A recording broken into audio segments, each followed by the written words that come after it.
الحمد لله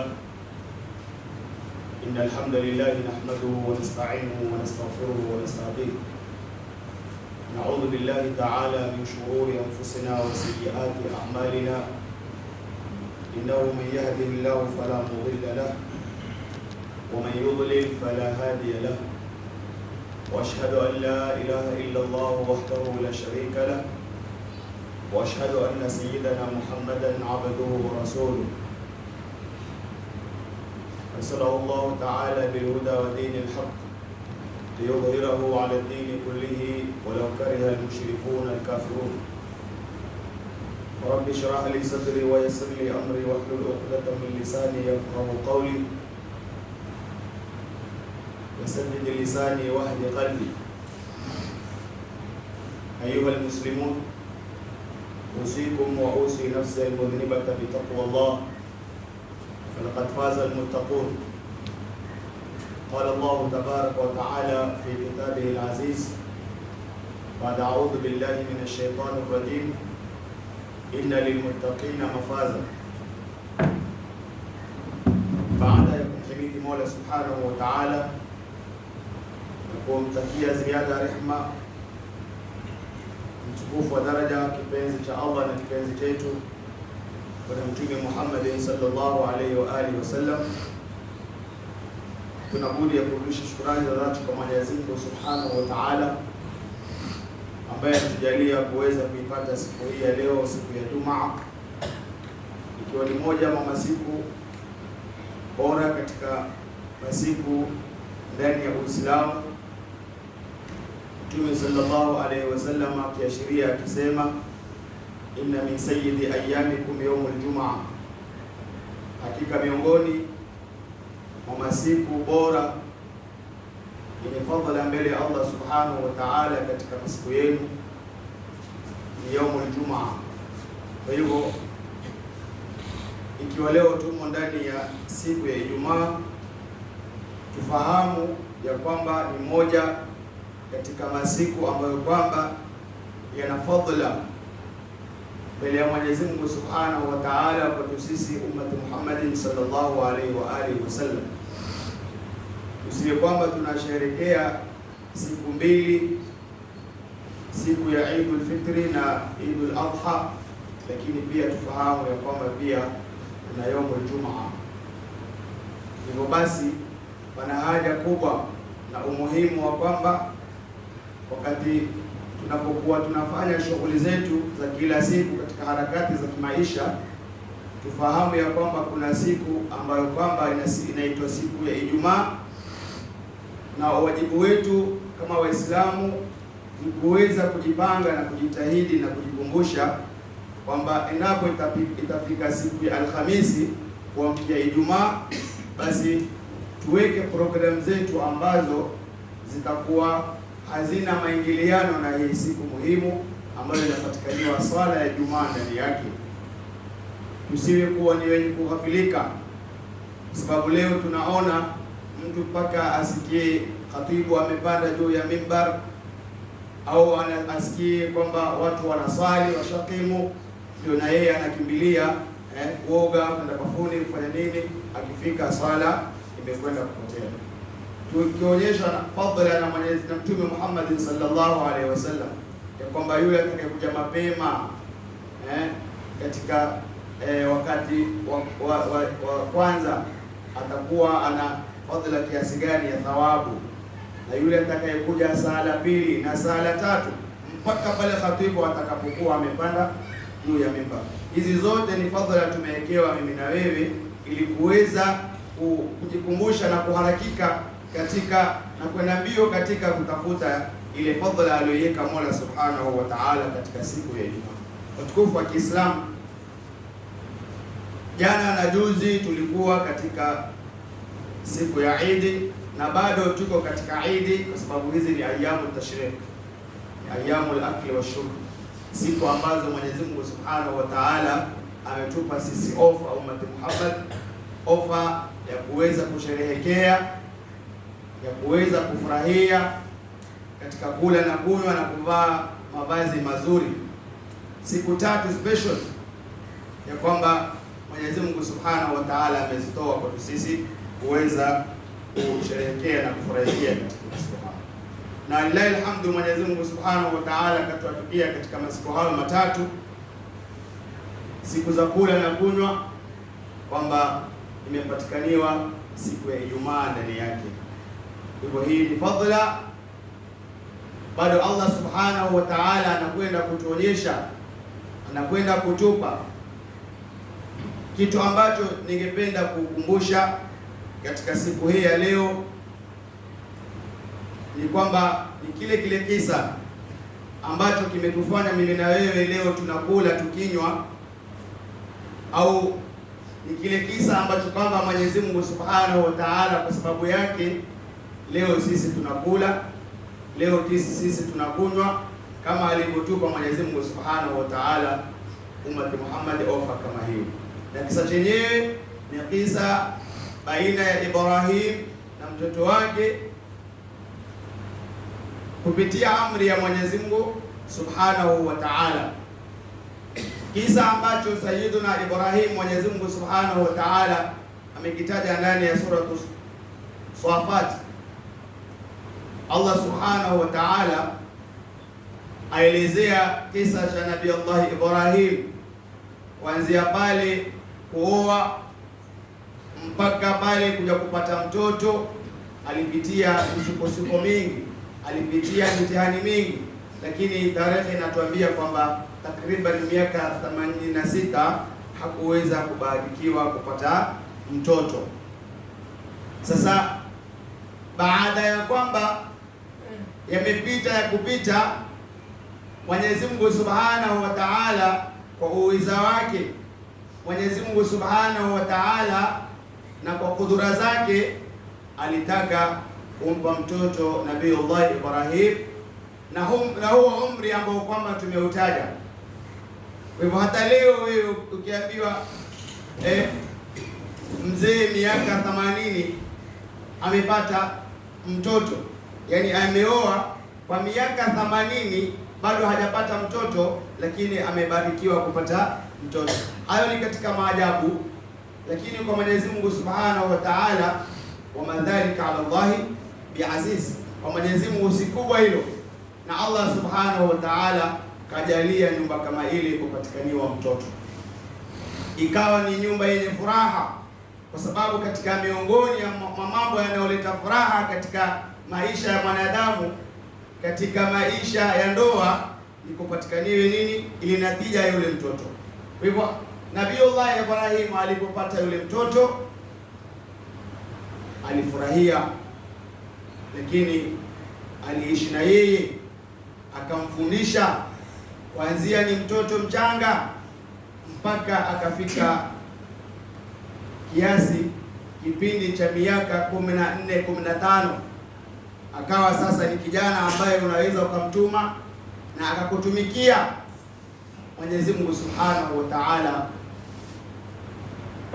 asema falamma balagha ma'ahu sa'ya, asema wakati Ibrahim tulipokuwa tumempa yule mtoto akaishi na yeye mpaka ikafika haja kwamba sasa yuko tayari kumtumikia baba yake. Ili saa maana yake anatoka na yeye, ni kama ni kwenda kukuvua anakwenda na yeye, kama ni sehemu labda ya kujenga anakwenda na yeye, kama ni sehemu ya kutafuta riziki anakwenda na yeye, katika shughuli zote. Yani ni maana ni mtoto ambaye kwamba anajifahamu, ni mtoto ambaye kwamba anajitambua, ni mtoto ambaye kwamba ana uwezo fulani wa nguvu ambayo inaweza kumsaidia baba yake. Ilipofika kiasi hadi hiyo, miaka hiyo, Allah Subhanahu wa Ta'ala amemletea ndoto Sayyiduna Ibrahim. Na tufahamu kwamba Ibrahim ni mmoja katika manabii wa Mwenyezi Mungu Subhanahu wa Ta'ala, lakini bado pia ni katika wale ulul azmi, wale mitume ambao kwamba amepewa cheo cha juu. Katika wale ulul azmi 5, mmoja wapo ni nani? Ni Sayyiduna Ibrahim.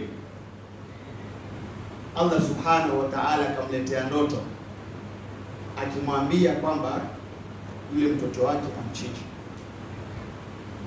kitu ambacho kwa mimi na wewe hakiwezi kuingia akilini, bali ukiota utasema haya ni mashetani na majini, mimi mtoto wangu utamchinjaje? Watafuta njia ya kuweza kuiondoa hiyo, kama ni laana kwa wewe. Lakini tufahamu ya kwamba hiyo ndoto imetoka kwa nani? Bila shaka imetoka kwa mtume wa Mwenyezi Mungu Subhanahu wa Ta'ala, na ndoto za mitume inakuwa ni amri kwa wao, sio kama vile mimi na wewe. Mara nyingine inakuwa ni wake, lakini hakikatan ndoto ya mtume atakayeota bila shaka inakuwa ni amri kwa yeye, inakuwa ni kweli. Kwa hivyo hawezi kuota nini? Urongo. Tena Qur'ani namna ilivyokuwa fasaha, Allah Subhanahu wa Ta'ala namna alivyokuwa fasaha, asema ameleta kilima cha fi'lul mudhari, kumwambia ya bunayya, qala ya bunayya. Nabii Allah Ibrahim alipoota ile ndoto ya kumchinja mtoto wake Ismail, amemuita akawa yamhadisia, akimweleza ya bunayya, ewe mwanangu, inni ara fil manami anni adhbahuka. Kuna fi'l mudhari hapa, inni ara ni fi'l mudhari, yani ni kitendo chenye kuendelea, kitendo chenye muendelezi kinachofanyika sasa au hata baadaye, lakini alhasil ni kitendo kinachoendelea mara kwa mara kila wakati. Sasa ni maana kwamba ile ndoto hakuiota siku moja na ikawa imekatika, imana inakuja kila mara, kila kipindi kiota inakuja karibia siku 3-4, hiyo ndoto inajirudia. Ibrahim, chinja mtoto wako, Ibrahim, chinja mtoto wako. Ndio maana ikaletwa kwa fi'lul mudhari kwamba mimi, akamwita mtoto wake kumwambia mimi nimeota kwamba ninakuchinja wewe. Manake sio mara moja tu kama imeota, manake ile ndoto yenye kujirudia. Fandhur madha tara, Ibrahim amwambia mtoto wake kama kumpa ushauri, waonaje jambo hilo wewe? Angalia jambo hilo walionaje? Je, ni sawa mimi kufanya hivyo au sio sawa? Mtoto akamwambia babake, qala ya abati fa'al ma tu'mar, ewe babangu, fanya kile ambacho kwamba umeamrishwa. Kwa nini Nabii Allah Ismail amwambia babake Nabii Allah Ibrahim, if'al ma tu'mar, fanya kile ulichoamrishwa? Manake ile ndoto ya babake ya kwamba yeye amchinje, ya kuchinjwa yeye, ameona na akajua fika kwamba si ndoto tu ya kawaida hii ya bure. Bila shaka ni amri kutoka kwa nani? Kwa Mwenyezi Mungu. Ndio maana akamwambia fanya kile alichoamrishwa na nani? Na Mola Subhanahu wa Ta'ala awezi kukifanya. Manake tekeleza amri ya ulichoamrisha wewe babangu kutoka kwa Mola wako. Satajiduni insha Allahu minas sabirin, utanikuta mimi kwa jambo kama hilo na kuchinjwa mimi, nitakuwa ni mwenye kusubiri. Hii ni aya moja ambayo inaelezea kwa urefu kidogo juu ya masala kama haya. Tunasoma nini katika aya hii, watukufu wa Kiislamu? Leo sisi tukisherehekea vyakula, tukisherehekea nyama, vichinjwa vile, kama ni kondoo, kama mbuzi, kama ng'ombe au ngamia, kwa yule mwenye uweza wake.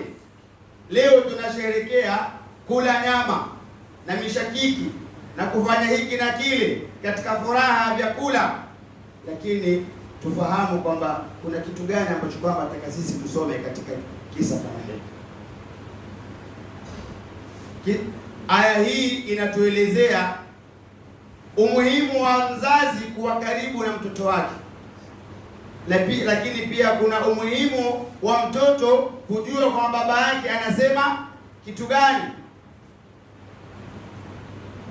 Mwenyezi Mungu Subhanahu wa Ta'ala jambo hili alimletea Nabiiullah Ibrahim, akamwambia kwamba amchinje mtoto wake. Falamma balagha ma'ahu saya qala ya bunayya inni ara fil manami anni adbahuka, ile amri ya kwamba nimeletewa mimi ndoto kama nikuchinje. Alimuita mtoto wake, ukawa kuna kushauriana juu ya jambo kama hili. Kipengele hiki wazazi sisi tuko nacho kama wazazi wa Kiislamu, na mzazi yote atakaniwa hali kama hii. Ukipata jambo au ukiona jambo unalolitaka kwa mtoto wako kulifanya, njia ya kutumia nzuri si kuamrisha tu wewe, kwa kuwa ni jambo, kwa kuwa wewe ndio baba, wewe ndio ulomzaa, unataka ufanye wewe tu. Mara nyingine muite ule mtoto, kaa naye, jaribu kumweleza. Mara nyingine pia kuchukua maoni kwake yeye, kwamba mimi nimependelea kufanya jambo kama hili, je, wewe mwanangu unalionaje? Ndio maana Ibrahim alipoota ile ndoto hakuenda moja kwa moja, njoo haya kisu haya, alimweleza ya bunayya, tena akamuita kwa jina nzuri, ya bunayya, ewe mtoto wangu, manake mwema. Ilikuwa aseme ya walad, na watoto wako na majina tofauti katika lugha ya Kiarabu, lakini ametumia neno bunayya kwa sababu ni jina ambalo lina huruma zaidi. Wakati unapolitumia katika lugha kumuita mtoto wako katika hali za kumwelekeza. Lakini leo sisi watoto wetu tunawaita vipi? Hebu njoo hapa wewe, umbwa wewe, njoo hapa wewe, pumbavu wewe, lijinga wewe. Na mara nyingine tunajitukana tukiambia, tukiita watoto wetu, njoo hapa wewe mwana haramu. Haya mambo yako mtaani, si kweli? Yapo.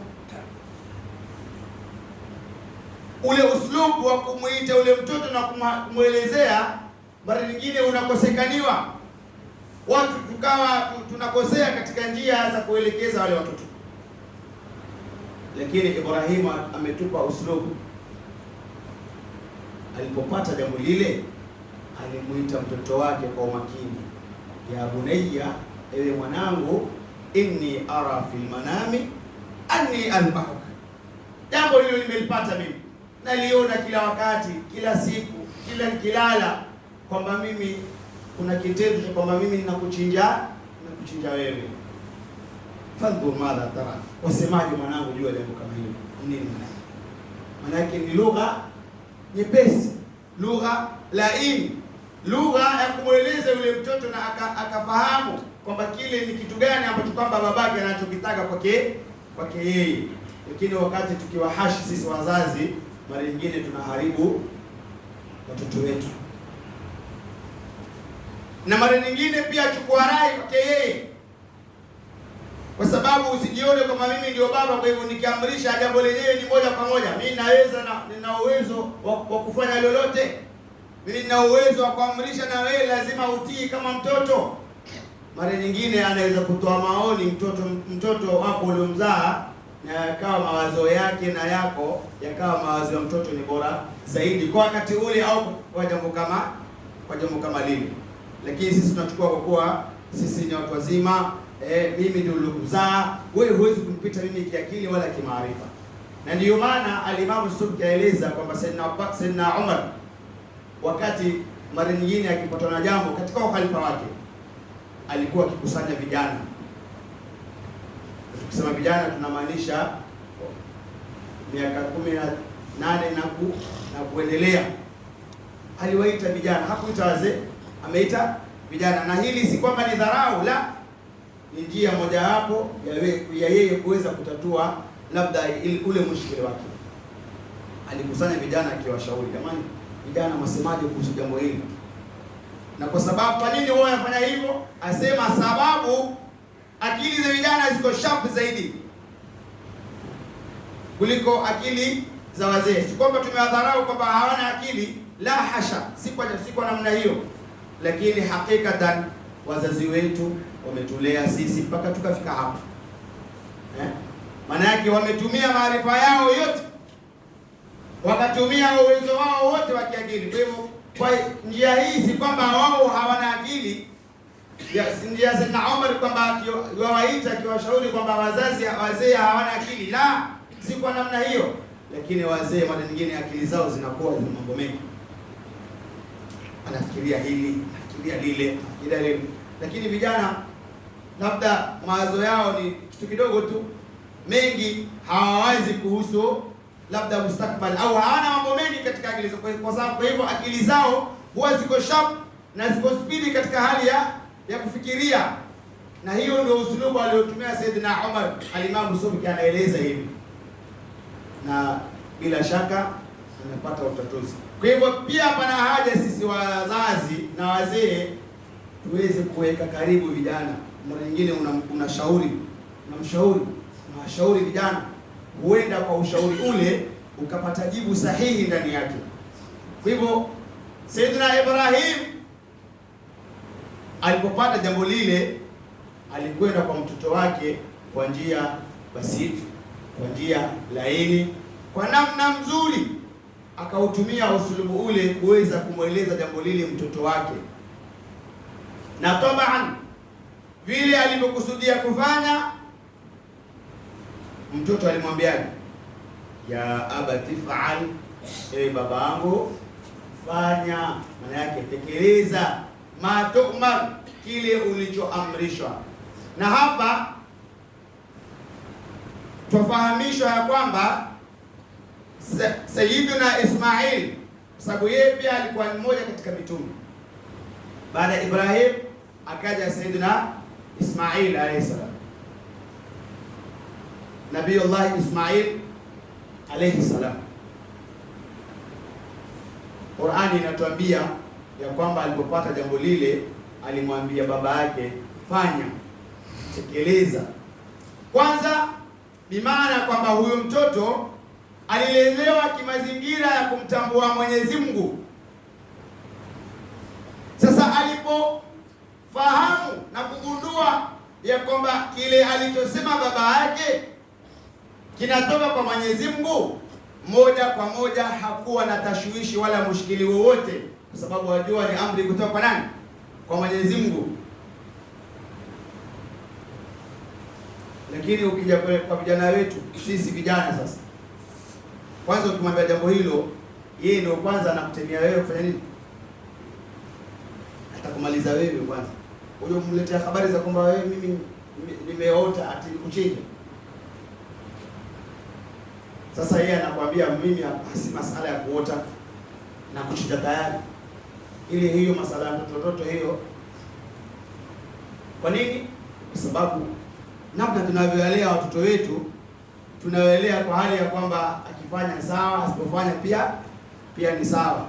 Akiletea akiswali sawa, asiposwali ni sawa. Akimjua Mungu wake ni sawa, asipomjua Mungu wake ni sawa. Lakini hakika ikiwa mtoto amemjua Mungu sawa sawa vizuri, lile unalomwambia kwanza anatathmini katika dini yake, analeta katika fikra ya kidini.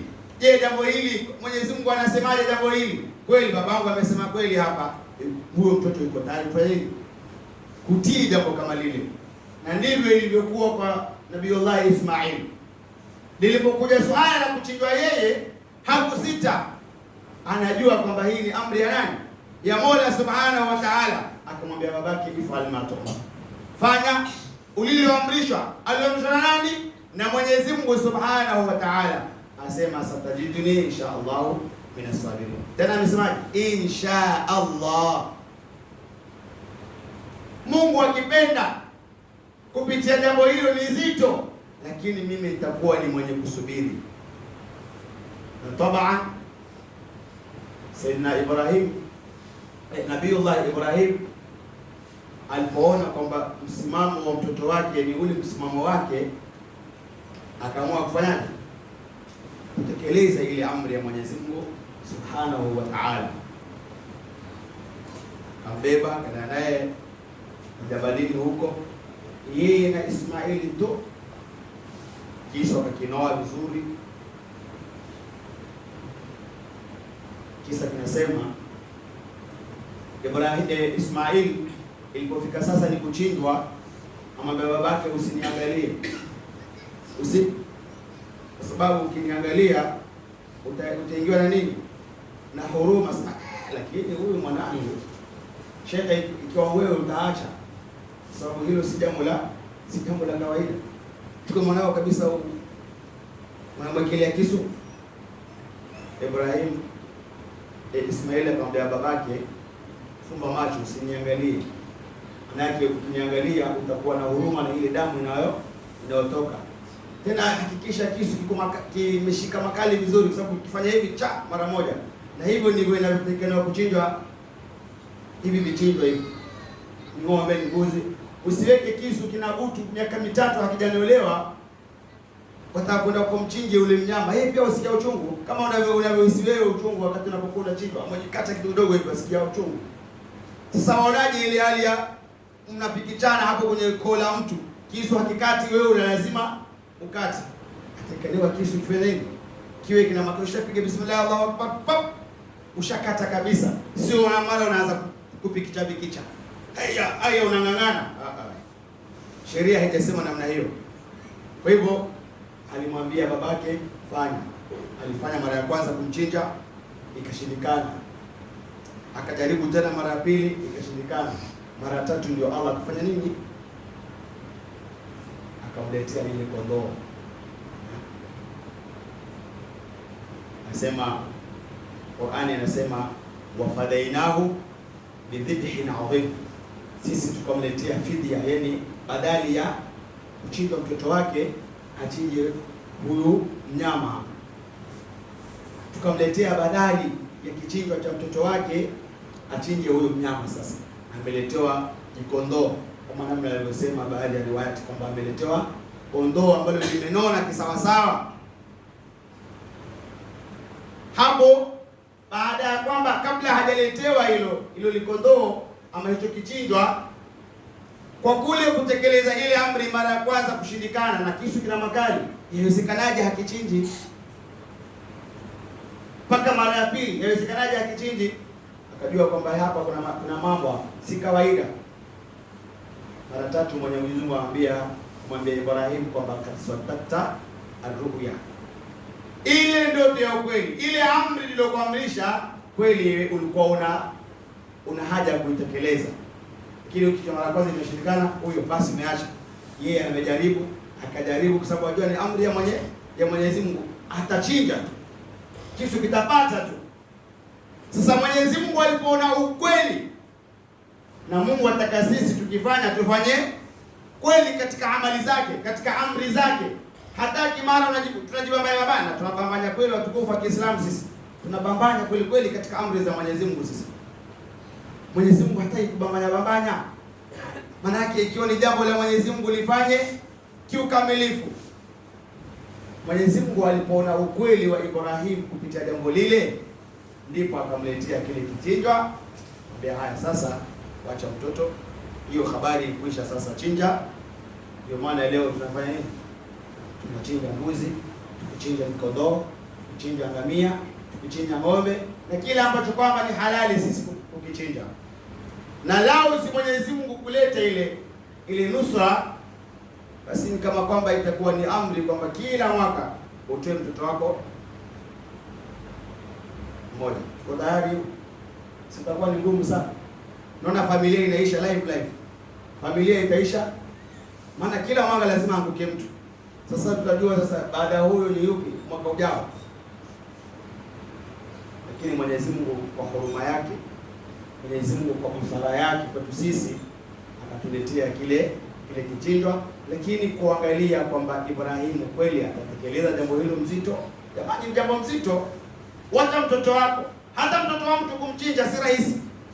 Unless wewe moyo wako wewe umesusua, umekufa kabisa, hakuna hata la ilaha illa Allah ndani yake, unaweza kulifanya jambo hilo.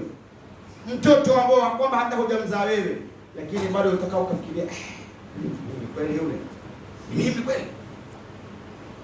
Sembuse mtoto wako mwenyewe. Kwa hivyo sio jambo rahisi, lakini Ibrahim akaamua kutekeleza kwa amri ya Mwenyezi Mungu. Kwa hivyo watukufu wa Kiislamu, points ambazo tunataka sisi kuzieleza na tuzitukue katika maisha yetu. Kwanza tujue ni kitu gani Mola Subhanahu wa Ta'ala anataka kwa sisi kuweza kutekeleza. Amri za Allah tusichukulie mchezo. Jambo la pili, tuwafundishe watoto wetu maadili ya Kiislamu, maadili ya kumjua Mola wao, maadili ya kumtambua Mwenyezi Mungu wao na umuhimu wa dini yao. Hapa pana umuhimu. Laiti ingekuwa hapana umuhimu, asingekuwa Nabii Ismaili kulikubali jambo zito kama lile. Hata mimi babangu ananiambia nichinje kwanza, tutakosana. Hii mwenyewe kirahisi tu hivi haitowezekana.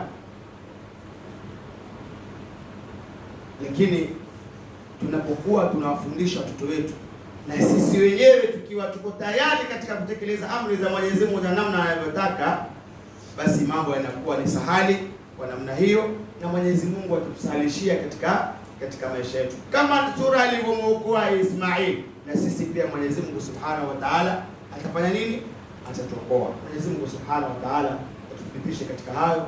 Ndio ile maneno nasema kaula fatabuna ahsana. Allahu tabaraka wa ta'ala yaqul wa bil qawli al-mutadun يقول الله تبارك وتعالى بعد أعوذ بالله من الشيطان الرجيم بسم الله الرحمن الرحيم والعصر إن الإنسان في خسر إلا الذين آمنوا وعملوا الصالحات وتواصوا بالحق وتواصوا بالصبر. بارك الله لي ولكم بالقرآن العظيم ونفعني وإياكم بذكر الحكيم. أقول قولي هذا وأستغفر الله لي ولكم ولسائر المؤمنين فاستغفروه ويا فوز المستغفرين.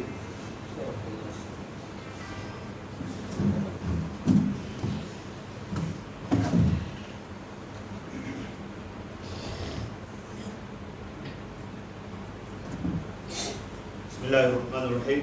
الحمد لله منور القلوب والتوحيد، والصلاة والسلام على سيدنا محمد سيد العرب والعجم وعلى آله وصحابته جنابي العلوم والحكم. أما بعد، يقول الله تبارك وتعالى في محكم كتاب العزيز واعتصموا بحبل الله جميعا ولا تفرقوا إن الله وملائكته يصلون على النبي يا أيها الذين آمنوا صلوا عليه وسلموا تسليما. اللهم صل على سيدنا محمد وعلى آل سيدنا محمد كما صليت على سيدنا إبراهيم وعلى سيدنا إبراهيم، وبارك على سيدنا محمد وعلى ال سيدنا محمد كما باركت على سيدنا ابراهيم وعلى سيدنا ابراهيم في العالمين انك حميد مجيد. وارض اللهم عن الخلفاء الاربعه خصوصا منهم ابو بكر بن الصديق وعمر بن الخطاب وعثمان بن عفان وعلي بن ابي طالب وعلى بقيه الصحابه رسول الله اجمعين والتابعين والتابعين لهم باحسان الى الدين. اللهم اغفر للمؤمنين والمؤمنات والمسلمين والمسلمات الاحياء منهم والاموات انك قريب مجيب الدعوات يا قاضي الحاجات يا كف المحمات. اللهم احسن عاقبتنا في الامور كلها واجعلنا من خزي الدنيا وعذاب الاخره. ربنا هب لنا من ازواجنا وذرياتنا قرة اعين واجعلنا للمتقين اماما برحمتك يا ارحم الراحمين. الحمد لله رب العالمين. عباد الله ان الله يامر بالعدل والإحسان وايتاء ذي القربى وينهى عن الفحشاء والمنكر والبغي يعظكم لعلكم تذكرون. فاذكروا الله العظيم يذكركم واشكروه على نعمه يزدكم واسالوه يرزقكم ولذكر الله تعالى اكبر. واقم الصلاه.